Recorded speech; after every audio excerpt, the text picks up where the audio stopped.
Hello and welcome to Daily Dose Radio, a 5-minute-a-day podcast studying the Psalms verse by verse, recorded here in the dining room of the Bible Bistro, located in Sharonville, Ohio.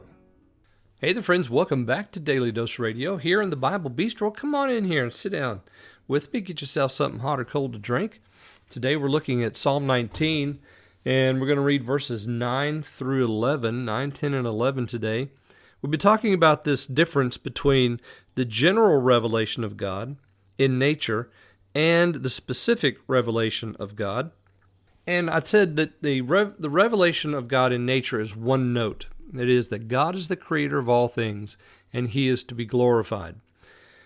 This idea of the general revelation in nature comes over into the New Testament, and there in the first chapter, yes, it's the first chapter of Romans, Paul picks up on this idea, and he says there in verse 19, "Because that which may be known of God is manifest in them, for God hath showed it unto them.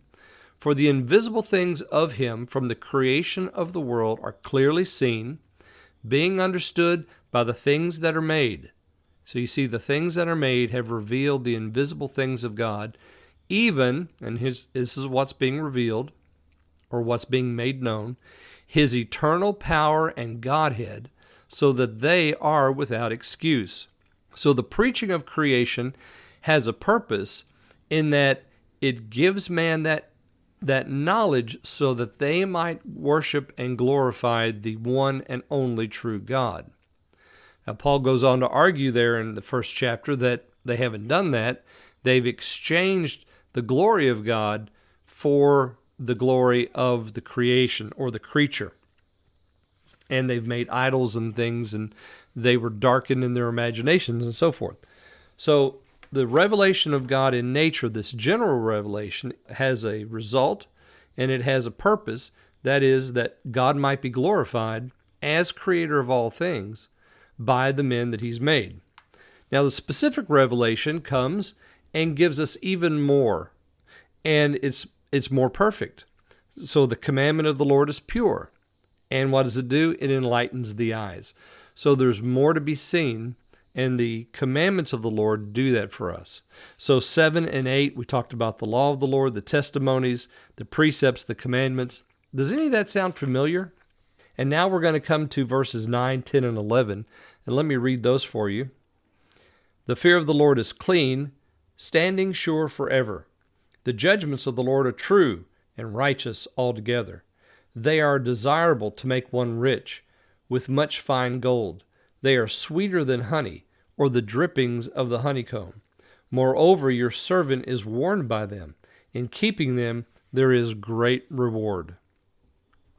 So I said before I read 9, 10, and 11 that something sounds familiar, doesn't it? The law of the Lord, the testimonies of the Lord, the precepts of the Lord, the commandments of the Lord, the fear of the Lord, the judgments of the Lord. All of these things remind us of Psalm 119. Now, Psalm 119 is an orphanic psalm.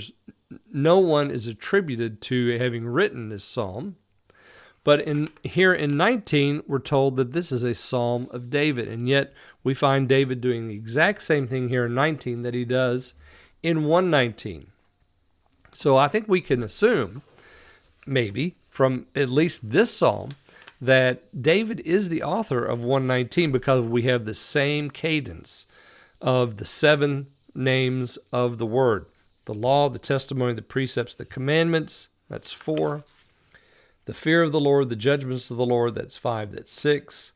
So we have at least 6 of the 7, and David probably is the author then of Psalm 119 because it's the same thing. Here in 9 through 11, the fear of the Lord is clean, standing sure forever. It's not going to move. The judgments of the Lord are true and righteous altogether. And then we come back to this idea of why do we want to keep them? Because they're desirable to make one rich. They're sweeter than honey or the drippings of the honeycomb. Moreover, your servant is warned by them. Nature doesn't warn us, does it? Well, what are we being warned of? We're being warned of sin. We're being warned of judgment to come. We're being warned that keeping them, there is great reward. And we're being warned that not keeping them will bring consequence. Well, this is verses 9 through 11, and I see that I'm out of time, so I hope you'll join me tomorrow, and we'll jump right back in here with verses 12, 13, and 14 here on Daily Dose Radio. Thanks for listening to Daily Dose Radio.